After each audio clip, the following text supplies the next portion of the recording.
नमस्कार, MP news cast में आपका स्वागत है। मैं हूं आपके साथ दीप्ति भटनागर। आइए शुरुआत करते हैं दिन भर की कुछ खास खबरों के साथ। उत्तर प्रदेश के फतेहपुर जिला सेवा प्रमुख एवं राष्ट्रीय स्वयंसेवक संघ विजयपुर सेवा विभाग द्वारा संचालित संस्कार केंद्र विजयपुर के नरैनी रोड स्थित किसानों को लोहे के औजारों को बनाकर बेचने वाले झुग्गी झोपड़ी में रहने वाले अशिक्षित लोगों से मिलकर उनके बच्चों को शिक्षित बनाने का एक महत्वपूर्ण सराहनीय कार्य देखने को मिला।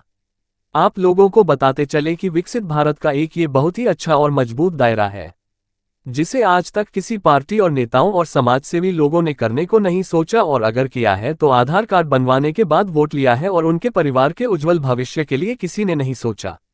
और अगर आज घुमंतु जीवन यापन करने वाले लोगों की कमजोरी जाकर समझा है तो वह है राष्ट्रीय स्वयंसेवक संघ। और हमें ये चैनल पर दिखाने में जरा सा भी संकोच नहीं है और ये बताने में मलाल है कि राष्ट्रीय स्वयंसेवक संघ ने जो उन अनपढ़ और गरीब परिवार की मदद कर अपने समकक्ष खड़ा करने को सोचते हुए अपना अमूल्य समय बिना किसी स्वार्थ के पढ़ाने का काम शुरू किया है, वह बहुत ही अच्छा और सराहनीय कदम है। और शिक्षा व्यवस्था से दूर रहने वाले गरीब परिवार और उनके बच्चों को एक गरीब ईमानदार लकड़हारे की कहानी सुनकर बात समाप्त किया। आइए सुने लकड़हारे की कहानी। आप देख रहे हैं MP news cast. Uttar Pradesh प्रभारी संजय पटेल की कवरेज फतेहपुर से। आपके बच्चे को अच्छे संस्कार देने के लिए, अच्छा संस्कार दे। आप माँ बाप से तो अच्छा संस्कार कोई नहीं देता, लेकिन समाज में चलने के लिए माँ बाप को भी तो संस्कारित होना है, उसके बाद ही तो बच्चे को अच्छे संस्कार दो।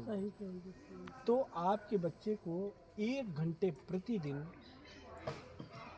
तुम लोगों को फ्री कोचिंग पढ़ाएंगे हम लोग। तुम्हारे क्लास का होमवर्क भी कराएंगे, जो तुम्हें नहीं आएगा गणित भी पढ़ाएंगे, अंग्रेजी भी पढ़ाएंगे, कोई पैसे नहीं लगने। अच्छा, क्यों पढ़ाएंगे?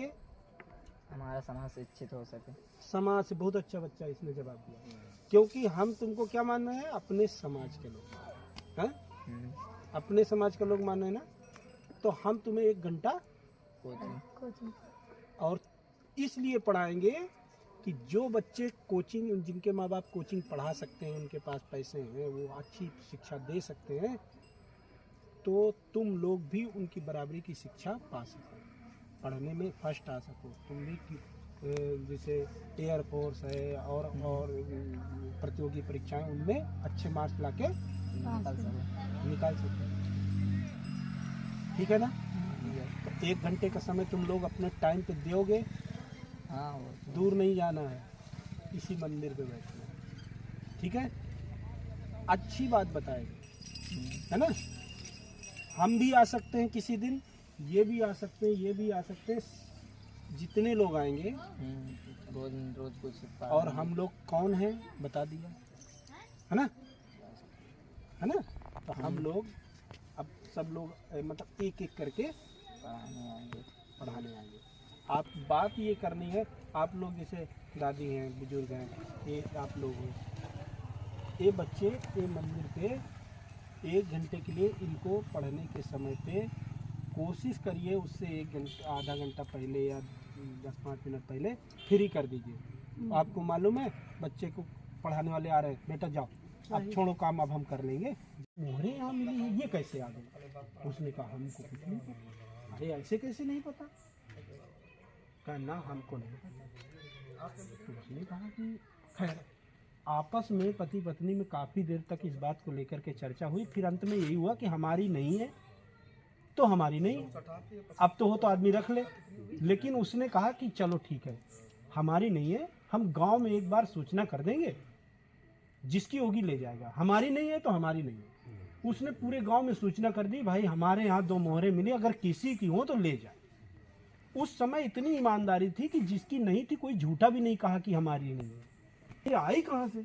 उसने अपने दीवार के मतलब दरवाजे पे बाहर उसको चिपका दिया, जो निकलेगा जिसकी होगी वो ले जाए। लेकिन किसी की नहीं थी, किसी ने नहीं लिया। लेकिन पूरे गांव में चर्चा हो गई कि यार मोहरे आई कहाँ से, तुम्हारे यहाँ है किसकी?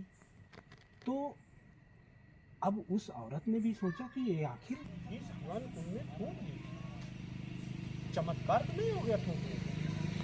कितनी बार ठोका था तुमने हवन कुंड में? हाँ, ये तो बहुत घोर अनर्थ का काम किया तुमने, नहीं ठोकना चाहिए, तुम ठोक दी हवन कुंड में। देखो विषय ये नहीं है कि मोहर बन गया, विषय ये है कि तुमने थूका क्यों। उसने कहा किसी से कहना नहीं तुमने कि थूक दिया, बहुत अपराध गांव भर में बड़ा हमारा बेइज्जती होगा।